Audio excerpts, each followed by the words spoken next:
Hello friends, আজি আমি চাম এটা বীজগণিতীয় সূত্ৰ a plus b whole square আৰু তাৰ ব্যৱহাৰ।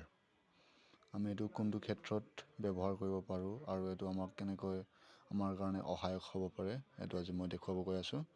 আপোনালোকে ভিডিঅ'টো ভালদৰে চাই থাকিব। ওকে, আমাৰ এইটো এটা বহুত কমন এটা বীজগণিতীয় অভেদ বা ফৰ্মুলা হয়, সূত্ৰ হয়, যিটো হ'ল a plus b whole square, যাৰ হেৰিটো হ'ল a square plus twice ab plus b square. Okay,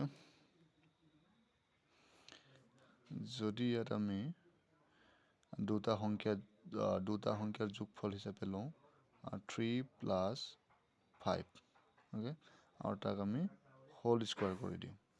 okay, এইটো আমি বাহিৰত ইয়াৰ মানটো উলিয়াই চাই লওঁ। 3 plus 5 হোল স্কোৱাৰক আমি যদি চমুকে ইয়াৰ উত্তৰটো উলিয়াব বিচাৰোঁ তেতিয়া কি হয় চাই লওঁ। 3 আৰু 5টো যোগ কৰিলে কিমান পাম আমি? 8। 8ক স্কোৱাৰ কৰিলে আমি কি পামগৈ? 8 গুণ 64, 64।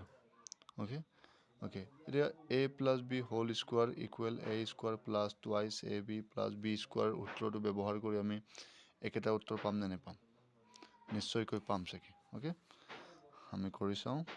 ইয়াত a মানে হ'ল প্ৰথম পদটো, b মানে হ'ল দ্বিতীয় পদটো।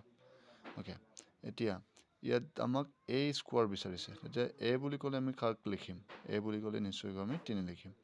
3 স্কোৱাৰ, তাৰপাছত আহিব প্লাছ, এই দুইটো সূত্ৰতে আছে, অভেদতে আছে, এই দুইটো আমি বহাব লাগিব। 2 a আৰু b ইহঁতৰ মাজত একোটাকৈ পূৰণ চিন আছে, তেতিয়াহ'লে 2 পূৰণ a ৰ মানটো হ'ল 3 পূৰণ b ৰ মানটো হ'ব 5। আকৌ ইয়াত আছে প্লাছ চিন আৰু লাষ্টত আমাক b স্কোৱাৰ বিচাৰিছে, b স্কোৱাৰ মান কি বহিব?